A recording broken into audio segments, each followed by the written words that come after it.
Third, we use our resources, both our resources, to make a real difference.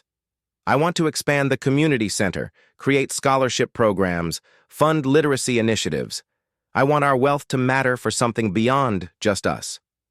I can't. Think of anything I'd rather do with the money. And fourth, Sarah said, her voice softening, we take this one day at a time. We figure out how to blend our worlds without losing ourselves in the process. I love you, Sarah Chen. I love you too, Marcus Wellington. Now come over here and propose to me properly with both of us knowing exactly who we're saying yes to. An hour later, Marcus knelt in Sarah's small living room, surrounded by the photographs of their grandfathers and the documents that had brought them together. This time, when he opened the ring box, Sarah didn't hesitate. Yes, she said as he slipped the ring onto her finger. Yes to all of it. The complications, the money, the grandfather's matchmaking, and most of all, yes to building something real together. As they held each other in the apartment that would soon become just one of many homes they shared, both Marcus and Sarah understood that their love story had begun with deception, but had grown into something genuine. They had each found in the other exactly what they hadn't known they were looking for, not just love, but partnership, understanding, and the chance to use their unexpected good fortune to make the world a little bit better. 6 weeks later, they were married in the rose garden where Marcus had finally told Sarah the truth, surrounded by both their families and the community that had brought them together. Marcus's inheritance was secured, but more importantly, both of them had found something worth more than any amount of money, a love built on truth, respect, and shared values that would last far beyond any deadline their grandfathers could have imagined. Sarah sat in her small apartment that evening, staring at the legal documents Marcus had given her about her grandfather's trust fund. The numbers seemed impossible. $47 million, plus decades of interest and investments, now worth nearly $80 million.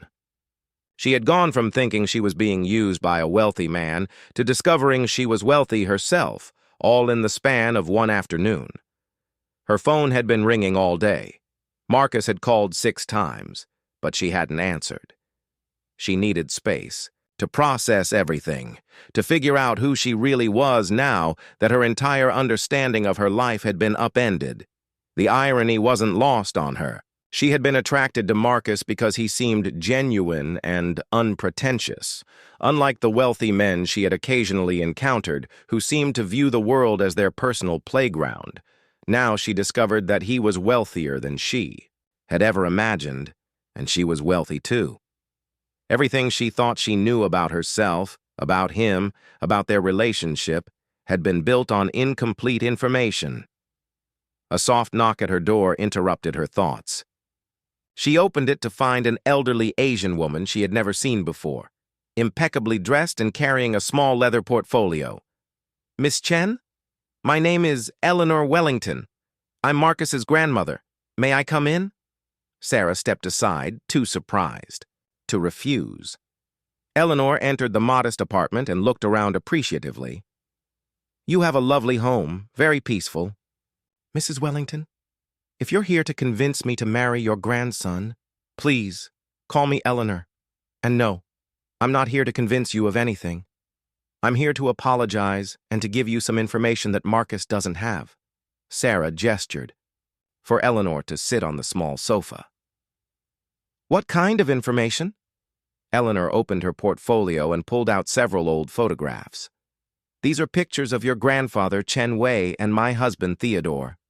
They were business partners in the early days before either of them became successful." Sarah picked up one of the photos. It showed 2 young men in suits standing in front of a small storefront. One was clearly her grandfather, though she had never seen him so young. The other looked like Marcus, but with different features. "They were friends?" Sarah asked. "Best friends, partners. Your grandfather was the one who convinced Theodore to invest in electronics manufacturing when everyone said it was too risky. Theodore was the one who helped your grandfather navigate American business culture when he was still learning English. They built their companies together, supporting each other every step of the way. Eleanor pulled out another document. When your grandfather died 15 years ago, he left a letter for Theodore. Theodore never told anyone about it, but I found it among his papers after he passed. Would you like me to read it to you? Sarah nodded, unable to speak. Eleanor opened the aged envelope carefully. My dear friend Theodore, she read, by the time you read this, I will be gone, but I hope our families will find their way back to each other. I have watched my granddaughter Sarah grow into a woman of intelligence and compassion, just as you have watched your grandson Marcus develop into a man of integrity and ambition. I believe they would be good for each other, not because of what they have, but because of who they are. If fate brings them together, I hope you will not let pride or circumstance keep them apart. Our friendship taught me that the best partnerships are built on mutual respect and shared values, not on matching bank accounts. Sarah has been raised to value character over wealth, just as Marcus has been raised to value substance over appearance. Perhaps they can teach each other that love transcends all the artificial barriers we create. Your faithful friend, Chen Wei. Eleanor folded the letter carefully. Theodore never showed this to anyone, but after he met you at the community center last year, he became convinced that Chen Wei had been right. He met me? I never met your husband. You served him dinner at the community center's Thanksgiving meal. He was there anonymously, volunteering in the kitchen. He said you treated him with the same kindness you showed everyone else, even though he was clearly out of place in his expensive shoes and awkward attempts to help. He came home that night and changed his will. Sarah felt tears forming in her eyes. So this whole thing, the inheritance clause, my grandfather's trust fund, it was all planned? Not planned exactly, more like hoped for. Two old friends who wanted their grandchildren to have what they had found together, a partnership built on love and respect rather than convenience or social expectations. Eleanor reached over and squeezed Sarah's hand. My dear, what Marcus did was wrong. He should have been honest with you from the beginning. But his feelings for you are genuine. I've watched him these past weeks, and I've never seen him happier or more himself than when he talks about you. How do I know what's real? How do I trust my own feelings when everything I thought I knew was wrong? What did you feel for him before you knew about the money? Sarah thought back to those early weeks, the easy conversations at the library, the way Marcus listened to her with genuine interest, how he had fit so naturally into her world at the community center. I felt understood, like he saw me, really saw me, in a way most people don't. And when you found out he was wealthy, I felt betrayed, used, like I had been naive to think someone could want me for myself. And now that you know you're wealthy too? Sarah considered this. I feel confused, but also maybe a little relieved, like we're more equal than I thought. Eleanor smiled. Money doesn't make people equal, dear. Character does. Values do. The way you treat others does. You and Marcus have that equality, regardless of what's in your bank accounts. What if I can't adjust to his world?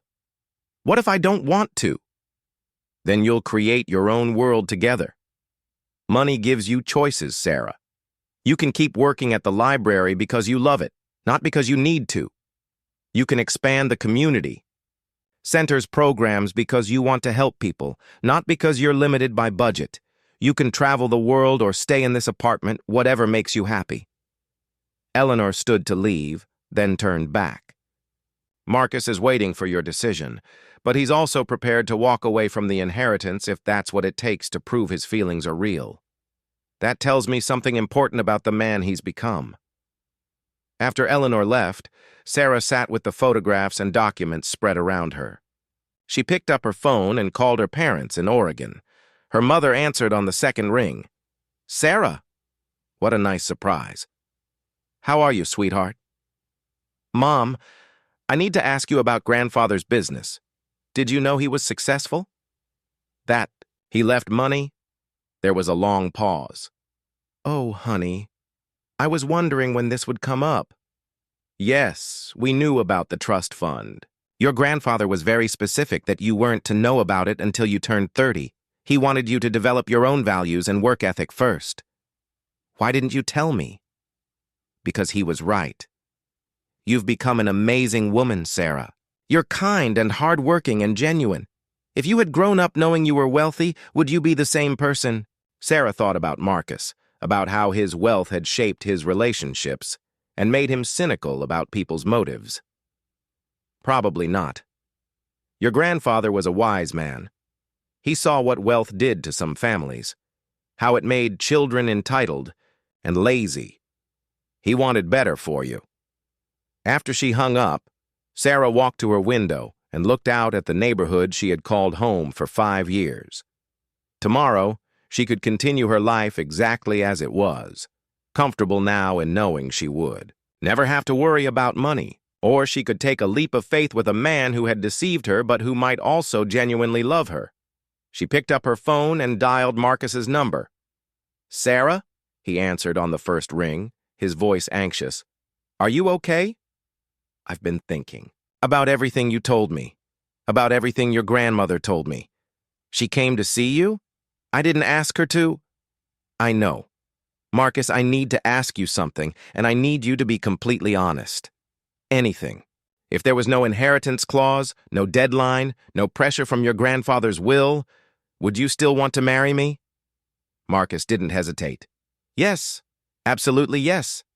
Sarah, I would choose you over everything else I have. I would choose you if you were rich or poor, if you were beautiful by society's standards or not, if you made my life easier or more complicated. I would choose you because you make me want to be better than I am. Sarah closed her eyes, feeling something settle in her chest. Okay. I'll marry you. Not because of the inheritance, not because of our grandfather's friendship, not because of anything except that I love you too. Despite the lies, despite the complications, despite being terrified of what your world looks like, I love you. Sarah, are you sure? This is a huge decision, I'm sure. But I have conditions. Name them. First, we start over with complete honesty. No more secrets, no more partial truths. If we're going to build a life together, it has to be based on trust. Agreed. Second, I want to keep working at the library and volunteering at the community center, at least for now. I need to stay connected to the life that made me who I am. Of course. Marcus chose the Rose Garden in Riverside Park for his confession. It was a place where he and Sarah had walked several times, neutral ground that held good memories for both of them. As he waited for her on Saturday afternoon, he rehearsed his words one final time, knowing that the next hour would determine the course of both their lives. Sarah arrived exactly on time, wearing a simple blue sundress and carrying a small purse. She looked nervous but determined, and Marcus felt a pang of guilt at what he was about to put her through. Thank you for meeting me, he said as she approached the bench where he was sitting. I've been thinking about this conversation all week, Sarah replied, settling beside him but maintaining some distance. I'm ready to listen. Marcus took a deep breath. I need to start from the beginning, and I need you to let me get through the whole story before you react, because it's going to sound incredible. Sarah nodded, her expression serious. My full name is Marcus Theodore Wellington. My family owns Wellington Industries, which has been in business for 5 generations. We manufacture everything from construction equipment to electronic components. The company is worth approximately $12 billion. Sarah's eyes widened, but she remained silent. I personally own a tech security company that I built from scratch, which is worth about $50 million. But that's not the complicated part. Marcus ran his hands through his hair. My grandfather died 6 months ago. In his will, he left me the controlling interest in Wellington Industries and the family's personal fortune. Another $8 billion. But there was a condition. He looked at Sarah, who was staring at him with a mixture of shock and growing understanding. The condition was that I had to be married by my 33rd birthday, which is in 8 weeks, to inherit any of it. If I'm not married, everything goes to charity and I lose my family's legacy. Sarah's face went pale. So when I proposed, I was panicking about the deadline. But Sarah, you have to understand. Somewhere along the way, this stopped being about the inheritance. I fell in love with you. Really, genuinely fell in love with you. Sarah stood up abruptly, pacing a few steps away from the bench. So let me get this straight. You need a wife to inherit billions of dollars, and you found the perfect candidate, someone poor and plain enough that she'd be grateful for the opportunity? No. Marcus stood too, his voice urgent. It wasn't like that. My grandmother suggested I meet you because she thought you were the kind of person who wouldn't be interested in my money. She was right, but not in the way either of us expected. Your grandmother knows about this too? Sarah's voice was rising. How many people are in on this scheme? It's not a scheme, Sarah. Yes, my grandmother told me about you. She gave me that newspaper clipping because she thought you seemed genuine. But everything that happened after that, getting to know you, falling for you, wanting to build a life with you, that was real. Sarah laughed bitterly. Real? You've been lying to me since the moment we met. You rented a fake apartment, drove a fake car, pretended to be someone you're not. How is any of that real? Marcus felt his world crumbling. The apartment and car were real, just not my primary ones. And yes, I hid my wealth. But I never pretended to be someone I'm not. Every conversation we had, every moment we shared, every feeling I expressed, that was all real. You researched me before we met. You probably know things about my life that I haven't even told you. Marcus winced. I looked you up online, yes. But Sarah, everything I learned just made me more interested in getting to know the real you. Sarah sat back down heavily, her head in her hands. I feel so stupid. All those weeks thinking I'd found someone genuine, someone who saw me for who I really am. You did find that person. I am that person, just with more money than I let on. More money? Sarah looked up at him incredulously.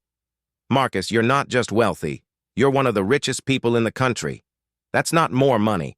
That's a completely different existence. Marcus sat back down beside her, careful not to crowd her. I know this is overwhelming. I know I should have told you sooner, but I was terrified of losing you. So instead, you decided to manipulate me into marrying you? No, I decided to fall in love with you and hope that love would be enough to overcome the circumstances that brought us together. Sarah was quiet for a long moment, staring at her hands. There's something else, isn't there? You said your grandfather's will had conditions. What exactly did he require? Marcus hesitated, then decided he had come too far for partial truths.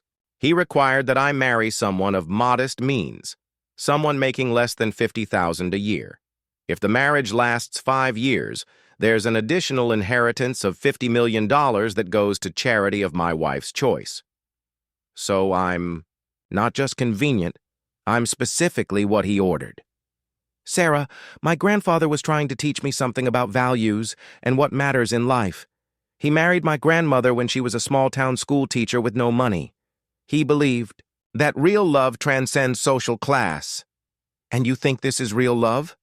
Marcus turned to face her fully. I think these past weeks have been the most genuine, happy, meaningful weeks of my life. I think you've made me want to be a better person. I think I'd rather lose the inheritance than lose you. Sarah looked at him skeptically. You'd really give up $20 billion? I'd give up anything to be with you. The money, the company, all of it. I built my own business once. I can do it again. But Sarah, I can't build another you. They sat in silence for several minutes, watching other park visitors walk by. Families with children, elderly couples, teenagers on dates, normal people. living normal lives, unburdened by the weight of impossible inheritances and deathbed manipulations. Finally, Sarah spoke. "If we got married, what would my life look like?" Marcus chose his words carefully. "That would be up to you. I have homes in several cities, but if you wanted to stay here, we could make that work. I attend some social functions for business, but nothing you'd be required to participate in unless you wanted to. You could keep working at the library, keep volunteering, keep living the life you've built. Would you expect me to sign a prenup? I'd want you to have the best legal representation to make sure your interests are protected, whether we had a prenup or not. Sarah, if you married me, I'd want you to feel secure, not trapped." Sarah stood up again, this time walking to the garden's edge where roses climbed up a wooden trellis. Marcus watched her, trying to read her body language, afraid to hope. "I need time to think," she said without turning around. It's too much to process all at once." "How much time do you need?" "I don't know. A week? 2 weeks? This isn't just about us, Marcus. If I say yes, I become part of your world, your family's legacy, your grandfather's plan. I need to figure out if I can live with that." Marcus walked over to join her by the roses. "What if I told you there was one more thing? Something that might change how you see this situation?" Sarah turned to face him, exhaustion clear in her expression. "More secrets?" "Not a secret, exactly. Just something I haven't had a chance to tell you yet." Marcus paused, gathering his courage. "There's something about you that I think you should know you haven't told me either." Sarah frowned. "What do you mean?" "Sarah, I had you investigated after we started getting serious. Not because I didn't trust you, but because when you're worth what I'm worth, you have to be careful. My security team does background checks on anyone who gets close to me." Sarah's face went white. "You had me investigated? And what they found is going to surprise you as much as my confession surprised you." "Marcus, I can't handle any more revelations today. This one you need to hear." Marcus pulled out his phone and showed her a document. "Sarah, your grandfather wasn't just any immigrant.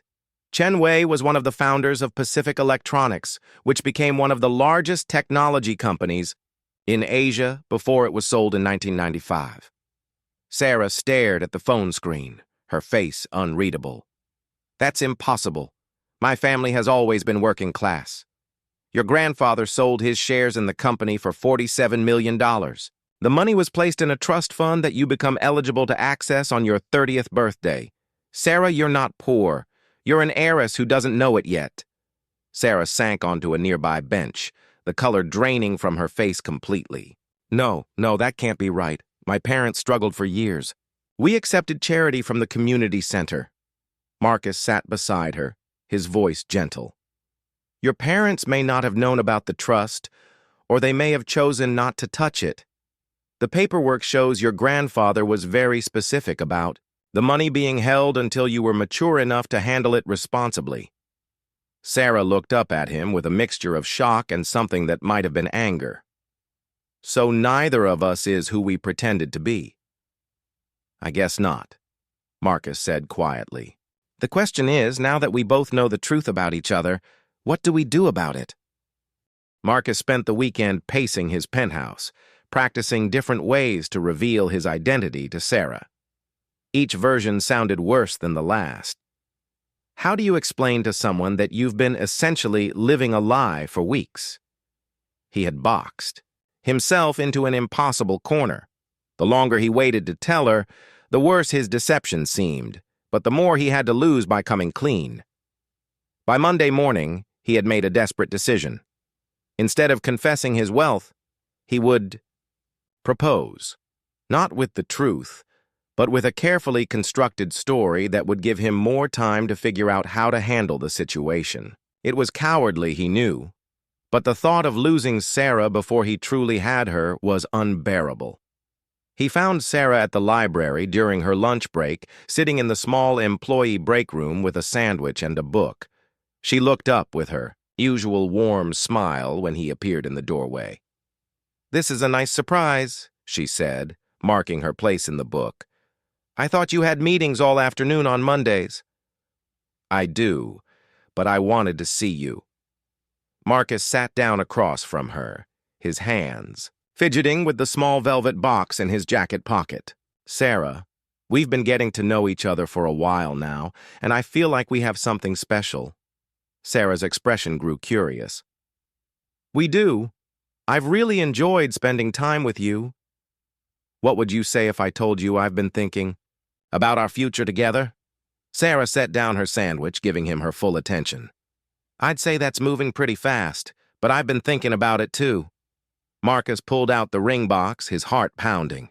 The ring inside was beautiful but not ostentatious, a simple solitaire diamond on a platinum band. He had deliberately chosen something that wouldn't scream wealth. "Sarah Chen, would you marry me?" Sarah stared at the ring, then at Marcus, her face cycling through surprise, confusion, and something that might have been panic. "Marcus, we've only known each other for a few weeks. I know it seems sudden, but sometimes you just know, right? I've never felt this connected to anyone. I love your intelligence, your compassion, the way you see the best in people. I love how you've made me want to be a better person. Marcus, I care about you too. But marriage? We haven't even talked about basic things like where we'd live, what we want from life, whether we want children." Marcus leaned forward earnestly. "We can figure all that out together. I know this is fast, but I also know that what we have is rare. I don't want to waste time wondering what if when I could be building a life with you." Sarah stood up and walked to the small window, her back to him. Marcus could see the tension in her shoulders, and he fought the urge to go to her. After a long moment, she turned around. "Why now? What aren't you telling me?" The question hit Marcus like a physical blow. Sarah was more perceptive than he had given her credit for. "What do you mean?" "There's something you're not saying. I felt it for weeks, like you're holding back part of yourself, and now this sudden proposal, it feels like you're running toward something or away from something." Marcus's carefully rehearsed words died in his throat. He looked at Sarah's honest, questioning face and felt the weight of his deception crushing down on him. She deserved better than this. "You're right," he said quietly. "There are things I haven't told you about myself, important things. But they don't change how I feel about you or how good we could be together." "What kind of things?" Marcus took a deep breath. It was time for at least part of the truth. "I'm not just in business consulting. I own my own company, a fairly successful one. I have more money than I initially let on." Sarah crossed her arms. "How much more money?" "Significantly more. Enough that it changes how people see me, which is why I didn't tell you at first. I wanted you to get to know me, not my bank account. So you lied to me. I avoided the complete truth because I was afraid you'd treat me differently. Every relationship I've had has been affected by my wealth. People either want something from me or they're intimidated by what I have. With you, for the first time, I felt like someone was seeing the real me." Sarah sat back down, her expression unreadable. "How successful is fairly successful?" Marcus hesitated, then decided on a partial truth. "My company is worth several $1,000,000. I live comfortably, but I'm not extravagant about it." It wasn't technically a lie. His personal company was worth millions, though he wasn't mentioning the family billions or the inheritance situation. He told himself it was progress toward honesty. Sarah was quiet for a long time, processing this information. Finally, she looked up at him. "Is this why you're proposing? Because having money makes it feel safe to take big risks?" "No, I'm proposing because I love you and I want to spend my life with you. Yes, being financially secure means I can offer you stability, but that's not why I want to marry you." "What would change if we got married? Would you expect me to quit my job, Move into some fancy house? Start going to country clubs and charity galas? Marcus felt a flicker of panic. Those were exactly the kinds of changes that would eventually be necessary if she married him, but he couldn't tell her that now. I'd want you to be happy. If working at the library makes you happy, then you should keep doing it. If volunteering at the community center is important to you, then it's important to me too. Sarah picked up the ring box and opened it, studying the diamond. It's beautiful, she said softly. But Marcus, marriage isn't just about feelings. It's about building a life together, making decisions together, being honest with each other about everything. I know I should have told you about the money sooner. I was afraid of ruining what we had. What else haven't you told me? The question hung in the air between them. Marcus felt trapped between his growing feelings for Sarah and the web of half-truths he had created. If he told her everything now, about the billions, the inheritance clause, his grandfather's will, she would think this was all an elaborate scheme to use her. But if he didn't tell her, he would be starting their marriage with a fundamental lie. There's more, isn't there? Sarah said, reading his expression. There are complications I'm still trying to work through, business complications, but none of them change how I feel about you. Sarah closed the ring box with a snap. Marcus, I care about you. These past weeks have been wonderful. And yes, I've been imagining a future with you. But I can't say yes to a proposal when I don't feel like I know who you really are. Marcus felt something close to desperation. His grandmother's deadline was approaching, and more importantly, he was genuinely falling in love with Sarah. The thought of losing her because of his own cowardice was unbearable. What if I told you everything? Every detail about my financial situation, my business, all of it? What if I was completely honest with you about who I am and what my life looks like? That would be a start. And if I did that, would you consider saying yes? Sarah studied his face for a long moment. If you're completely honest with me, and if I feel like I can trust you, then yes, I'd consider it. But Marcus, complete honesty means everything. No more partial truths, no more protecting me from your reality. If you want to marry me, I need to know exactly what I'd be saying yes to. Marcus nodded, his mind racing. He had maneuvered himself into a corner where he had to choose between complete honesty and losing Sarah altogether. The irony wasn't lost on him. He had been so afraid of her reaction to his wealth that he had created a situation where the deception itself might destroy their relationship. Give me until this weekend, he said. I'll tell you everything, and then you can make your decision. Sarah handed him back the ring box. Okay, but Marcus, whatever you tell me, I need to know it's the complete truth. I can forgive a lot of things, but I can't build a life with someone I don't trust. As Marcus left the library, he realized he had bought himself a few days, but at the cost of raising Sarah's expectations for honesty. Now he had to figure out how to tell her about the billions, the inheritance clause, and his grandfather's matchmaking from beyond the grave without making her feel like a pawn in some elaborate scheme. The worst part was that somewhere along the way, this had stopped being about the inheritance entirely. He genuinely wanted to marry Sarah Chen, regardless of what his grandfather's will required. But would she believe that when she learned the truth? The Riverside Community Center buzzed with warm conversation and the clatter of dishes as Marcus arrived on Friday evening. The old building had seen better days. The paint was faded, the floors scuffed from decades of use, but it radiated a sense of belonging that his expensive social clubs never possessed. Families sat together at mismatched tables, elderly volunteers served steaming plates of food, and children darted between the adults with infectious laughter.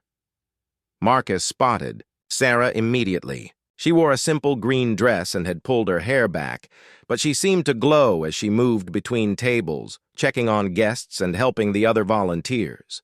She looked up and waved when she saw him, her face lighting up with genuine pleasure. At his arrival, "You made it," she said, hurrying over to greet him.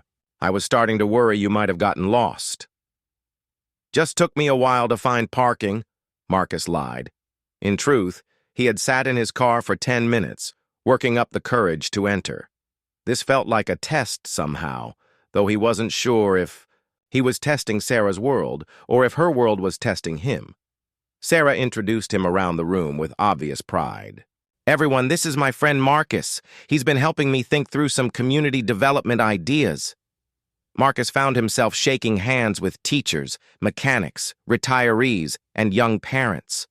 A woman named Maria, who worked at the local grocery store, thanked him earnestly for caring about our neighborhood. An elderly man named Frank, a retired factory worker, insisted on showing Marcus photos of his grandchildren. A teenage girl named Jessica shyly asked if he thought she should apply to college, even though no one in her family had ever gone. "Absolutely," Marcus told her without hesitation. "What subjects interest you most?" "I love writing, but my mom says it's not practical. She thinks I should study something that guarantees a job." Marcus glanced at Sarah, who was watching the conversation with interest. "Some of the most successful people I know started by following their passion and finding practical ways to apply it. Writing skills are valuable in almost every field." Jessica's eyes brightened, and Sarah squeezed Marcus's arm appreciatively. As the evening progressed, Marcus found himself genuinely enjoying the conversations. These weren't the polished, strategic discussions of his business world. People spoke openly about their struggles, their hopes, their genuine concerns about their community. They asked him thoughtful questions about his work. He had told them he was in business consulting and listened to his answers with interest rather than calculation. During dinner, he sat between Sarah and Mrs. Patterson, an 80-year-old former school principal who ran the community center's literacy program. True to Sarah's warning, Mrs. Patterson spent the first half of dinner describing her granddaughter's accomplishments and single status. "She's a nurse, you know," Mrs. Patterson said, showing Marcus a photo on her phone. "Very pretty, very smart. Makes good money, too." "She sounds wonderful," Marcus replied diplomatically. "But I'm actually interested in someone else." Mrs. Patterson followed his gaze to Sarah, who was helping a young mother cut food for her toddler. "Ah," she said with satisfaction. "I thought so. You watch her the way my Harold used to watch me when we were courting." Is it that obvious? To someone who's been watching people fall in love for 80 years? Very obvious. The question is, what are you going to do about it? Before Marcus could answer, Sarah returned to the table. "Mrs. Patterson, you're not interrogating Marcus, are you?" "Just getting to know him better, dear. He seems like a good man, though he's got something weighing on his mind." Sarah looked at Marcus with concern. "Everything okay?" Marcus felt the familiar knot of guilt in his stomach. Mrs. Patterson was more perceptive than he had expected. "Just thinking about some work decisions I need to make." After dinner, Sarah showed Marcus around the community center. She pointed out the computer lab where adults learned digital literacy, the meeting room where support groups gathered, and the small kitchen where volunteers prepared meals for local families in crisis. "This place has been a lifeline for so many people," Sarah explained as they walked. "When my family hit a rough patch when I was 15, we got groceries here for 3 months. Mrs. Patterson tutored me in math when I was struggling in high school. The community here, it's real, you know? People show up for each other. It's incredible what you've all built here," Marcus said, and he meant it. In his world, philanthropy often meant writing large checks and attending galas. Here, he saw people giving their time, their energy, their presence. It was more intimate and somehow more powerful. As they walked back toward the main room, Sarah stopped by a bulletin board covered with photos and thank you notes. "This is my favorite part," she said, pointing to a photo of Jessica receiving an award at school. "Remember Jessica from dinner? This was taken last month when she won a district-wide essay contest. Her prize included a scholarship to a summer writing program." Marcus smiled, remembering the shy girl who had asked about college. "That's wonderful. She told me you're part of the reason she entered the contest. What you said about following. Her passion but finding practical applications really stuck with her. They were interrupted by the sound of music starting up. A local band had begun playing, and couples were moving to a small dance floor that had been cleared near the stage. The music was simple: acoustic guitar, violin, and a woman's clear voice singing folk songs and classic ballads. "Would you like to dance?" Marcus asked, surprising himself. Sarah looked surprised too, but pleased. "I'd like that." They moved together slowly, Sarah's hand light in his, her other hand resting on his shoulder. She was smaller than the women he usually dated, and she moved with a natural grace that had nothing to do with expensive dance lessons. As they swayed to the music, Marcus became aware of her scent, something clean and floral. Probably just shampoo and soap rather than expensive perfume. "Thank you for bringing me here tonight," Marcus said quietly. "Thank you for wanting to come. A lot of people wouldn't be interested in something like this." "Their loss," Marcus said, and realized he meant it completely. As the song ended, Sarah looked up at him with an expression he couldn't quite read. "Marcus, can I ask you something?" His heart started racing again. "Of course. Are you happy? I mean, really happy? Sometimes you seem, I don't know, like you're carrying something heavy." The directness of her question caught him off guard. In his world, people rarely asked such personal questions, and when they did, it was usually to gain some advantage. But Sarah's concern seemed genuine, and it made his deception feel even more wrong. "I'm happier now than I've been in a long time," he said truthfully.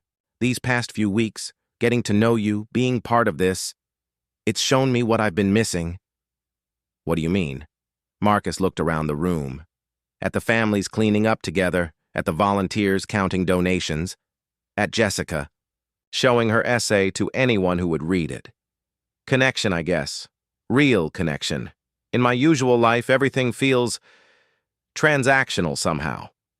But here, people care about each other just because. It's something I didn't realize I was looking for." Sarah smiled, but there was something sad in her expression. Sometimes we don't know what we need until we find it. As the evening wound down, Marcus helped with cleanup, stacking chairs and washing dishes alongside the other volunteers. No, one treated him differently because of his expensive watch or designer shirt. They accepted his help gratefully and included him in their easy banter. Walking Sarah to her car afterward, Marcus felt a sense of contentment he rarely experienced. But underneath it was the growing weight of his deception and the knowledge that he needed to tell her the truth soon. "Sarah," he began, then stopped. "How did you tell someone you'd been lying about your identity for weeks? How did you explain that you were one of the richest men in the city when you'd been presenting yourself as an ordinary guy?" "What is it?" she asked, stopping beside her old Honda. Marcus looked at her honest, open face and felt his courage falter. "I just wanted you to know that tonight meant a lot to me. More than you know." Sarah reached out and squeezed his hand. "Me too. I'm glad you're in my life, Marcus." As she drove away, Marcus stood in the parking lot, watching her taillights disappear. He had never felt more connected to another person or more ashamed of his own cowardice. Tomorrow, he promised himself. Tomorrow he would tell her everything, and hope that what they had built was strong enough to survive the truth. Sarah Chen looked up from the stack of returned books she was processing and saw a man in an expensive suit approaching her desk. She immediately felt self-conscious, smoothing down her simple cardigan and tucking a strand of hair behind her ear. Men like this didn't usually come to the Riverside Branch Library, especially not on a Tuesday morning. "Excuse me," Marcus said, his voice softer than Sarah expected. "I was wondering if you could help me find some books on community development and social entrepreneurship." Sarah blinked in surprise. She had expected him to ask for directions to the business district or complain about the parking. "Of course, Are you looking for academic texts or something more practical? Practical, I think. I'm interested in learning about grassroots organizations and how they create real change in communities. As Sarah led him through the stacks, Marcus found himself genuinely curious about her knowledge. She didn't just point him toward books, she asked thoughtful questions about what specific aspects interested him and shared insights from her volunteer. Work. This one is excellent, she said, pulling a worn paperback from the shelf. The author spent years working in urban communities, and she writes about the importance of listening to what people actually need rather than assuming you know what's best for them. Marcus took the book, their fingers briefly touching. That sounds like wisdom that applies to more than just community work? Sarah smiled, a real smile that reached her eyes. Most good principles do, don't they? Whether you're trying to help a neighborhood or understand a person, it starts with really paying attention. They spent the next hour talking about books, social issues, and Sarah's volunteer work. Marcus was struck by her intelligence and passion. She spoke about inequality and community needs with knowledge that came from genuine experience, not academic theory or cocktail party conversation. You seem to know a lot about these issues, Marcus observed as they walked back toward the reference desk. I grew up in a family that struggled financially, Sarah said simply. My parents worked multiple jobs just to keep us afloat. I've seen how much difference small acts of kindness can make and how much damage indifference can do. Marcus felt something shift inside his chest. When was the last time someone had shared something so personal with him within an hour of meeting? Usually people either fawned over his wealth or kept their distance once they learned who he was. I'm Marcus, by the way, he said as they reached the desk. Marcus Wellington. He watched her face carefully, waiting for the recognition that usually came with his name. But Sarah just smiled and extended her hand. Sarah Chen. It's nice to meet you, Marcus. Either she didn't recognize the Wellington name, or she didn't care. Both possibilities intrigued him. Over the next few weeks, Marcus found excuses to visit the library. He checked out books on everything from urban planning to poetry, engaging Sarah in conversations that ranged from serious social issues to lighthearted debates about literature. He learned that she had a master's degree in library science, that she volunteered at 3 different organizations, and that she sent half of her modest salary to help support her aging parents. Sarah, meanwhile, found herself looking forward to Marcus's visits. There was something different about him. Despite his expensive clothes and confident manner, he listened more than he talked. He asked genuine questions and seemed truly interested in her thoughts and experiences. She had dated occasionally over the years, but most men seemed intimidated by her intelligence or put off by her lack of interest in fashion and nightlife. One rainy Thursday afternoon, Marcus arrived at the library looking troubled. Sarah noticed immediately. She had become attuned to his moods over their weeks of conversation. Everything all right? She asked as he approached her desk. Marcus hesitated. For weeks, he had been living a double life, presenting himself as simply Marcus without revealing his wealth or business success. He had rented a modest apartment near the library and drove his least expensive car when visiting. It was the first time in years that someone had gotten to know him without the influence of his money, and it had been liberating. But it was also built on deception, and that was weighing on him more each day. Sarah, can I ask you something personal? She nodded, setting aside her work to give him her full attention. What do you think about people who have a lot of money? Rich people, I mean. Sarah considered the question thoughtfully. I think money is just a tool. It can be used for good or bad, depending on the person wielding it. I've met wealthy people who were generous and kind, and others who seem to have forgotten that their good fortune came with responsibility to others. Do you think it's possible for someone with money to have genuine relationships?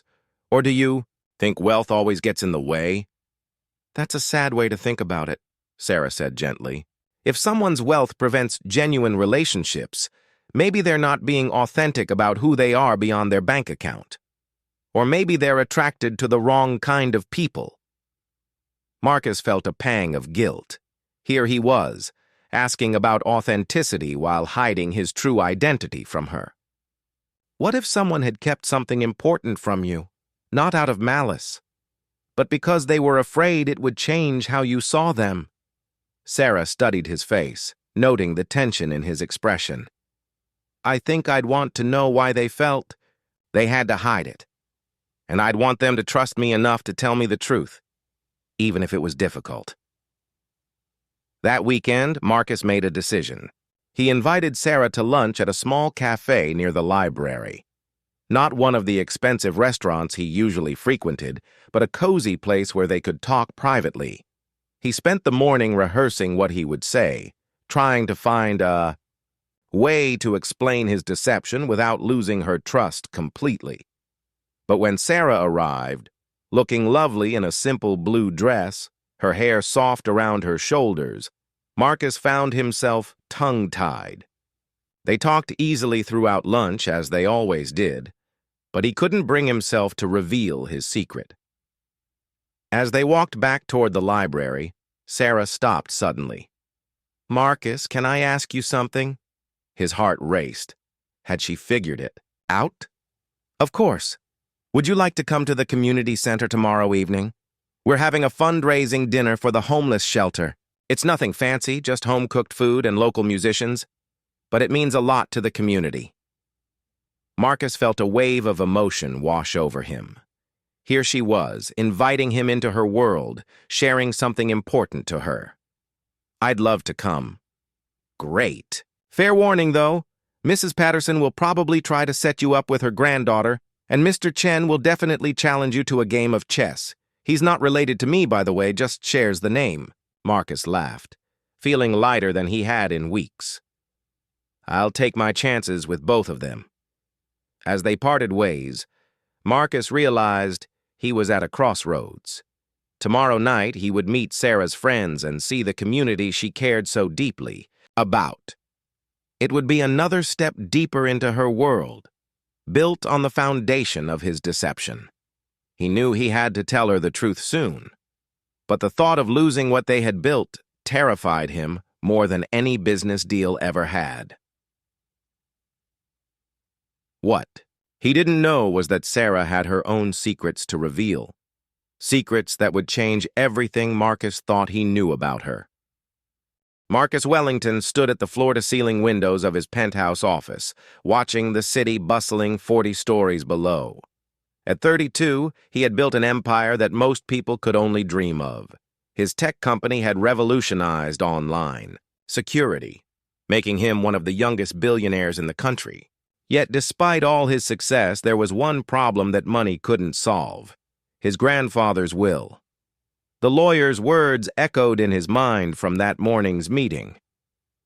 Mr. Wellington, according to your grandfather's final wishes, you must be married by your 33rd birthday to inherit the family's original fortune and the controlling shares of Wellington Industries. That gives you exactly 6 months. Marcus rubbed his temples, feeling the weight of generations pressing down on him. His grandfather, old Theodore Wellington, had been a traditional man who believed strongly in family values. The clause in his will wasn't entirely unexpected, but Marcus had hoped he'd have more time. His own company was thriving, but Wellington Industries represented something deeper. His family's legacy, built over 5 generations. The problem wasn't finding someone to marry. Marcus's wealth and good looks had always attracted plenty of attention. Beautiful socialites, successful businesswomen, and ambitious models regularly threw themselves at him. But every relationship felt hollow, built on what he represented rather than who he was. He had grown cynical about love, convinced that no one could see past his bank account. His assistant knocked and entered. Mr. Wellington, your grandmother is here to see you. Eleanor Wellington glided into the office with the grace that only came from decades of high society living. At 78, she remained sharp and elegant, her silver hair perfectly styled and her eyes bright with intelligence. She had been the love of Theodore's life, married to him for 52 years before his death. "Marcus, darling," she said, settling into the leather chair across from his desk. "I assume you've spoken with the lawyers about Theodore's will." "Grandmother, you know this is impossible. I can't just marry someone for an inheritance. It goes against everything I believe about relationships." Eleanor smiled knowingly. "Your grandfather was a wise man, Marcus. He wasn't trying to force you into a loveless marriage. He was trying to force you to open your heart. You've become so focused on business that you've forgotten what really matters."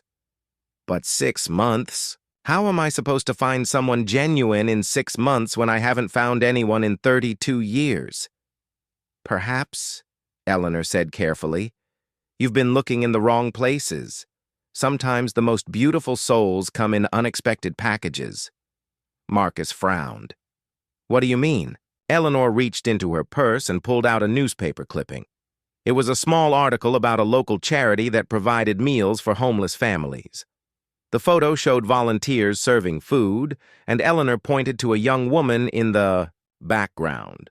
She wore no makeup, her brown hair was pulled back simply, and she had a gentle smile as she handed a plate to an elderly man. "Her name is Sarah Chen. She's 28, works as a librarian, and spends every weekend volunteering. She's kind, intelligent, and completely uninterested in wealth or status. She's also someone most people would overlook because she doesn't fit society's narrow definition of beauty."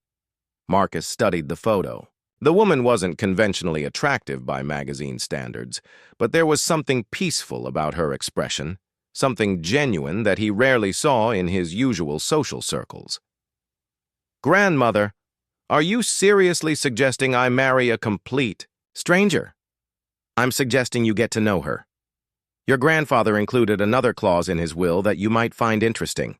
If you marry someone of modest means, someone who makes less than $50,000 a year, and the marriage lasts at least 5 years, you'll inherit an additional $50 million to be donated to the charity of your wife's choice."